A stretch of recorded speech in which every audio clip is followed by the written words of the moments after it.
घाटी में नीली बर्फ का फैलना किसी साधारण घटना का परिणाम नहीं था। गांव वाले भय से अपने घरों के दरवाजे बंद कर चुके थे, लेकिन हर कोई उस रहस्य को समझना चाहता था।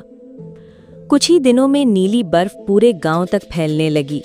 ये बर्फ ठंडी तो थी, पर छूते ही उसमें से धड़कन सी महसूस होती, मानो किसी जीवित प्राणी का हिस्सा हो। जो लोग उसे हाथ लगाते, उनकी आंखों में हल्की नीली चमक उभर आती और वे रात में अजीब बातें करने लगते। गांव का बुजुर्ग पुजारी बोला, ये कोई साधारण श्राप नहीं, ये जागृति है। महल भले ही अदृश्य हो गया, पर उसकी आत्मा इस बर्फ में बस गई है। इसी बीच दूर पहाड़ों में एक अज्ञात साधक ने इस नीली बर्फ की खबर सुनी। कहते हैं उसने वर्षों पहले उसी अधूरी प्रतिज्ञा को पूरा करने की कोशिश की थी, पर असफल रहा।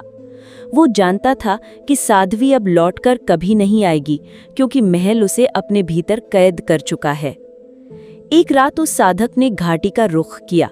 गांव वालों ने देखा कि जैसे ही वो बर्फ के करीब पहुंचा, धड़कन और तेज हो गई।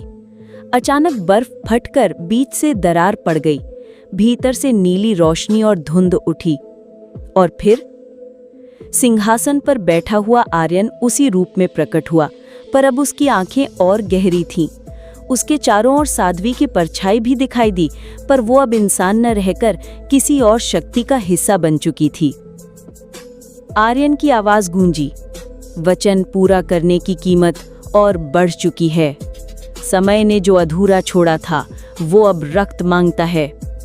गांव वाले भय से भाग खड़े हुए, पर साधक ने कदम पीछे नहीं खींचे।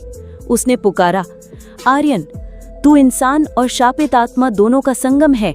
सच बता, तुझे चाहिए क्या? आर्यन ने अपनी नजर उस पर डाली। नीली धुंध साधक के चारों ओर घूमने लगी। मुझे चाहिए वो जिसे तुम सब ने छिपा रखा है, वही जो इस वचन की अंतिम कुंजी है। गांव वाले चिल्लाए, पर हमने कुछ नहीं छिपाया। तभी धरती हिलने लगी। बर्फ के नीचे से किसी विशाल वस्तु का आकार बाहर आने लगा, मानो कोई दैत्य सदियों की नींद से जाग रहा हो।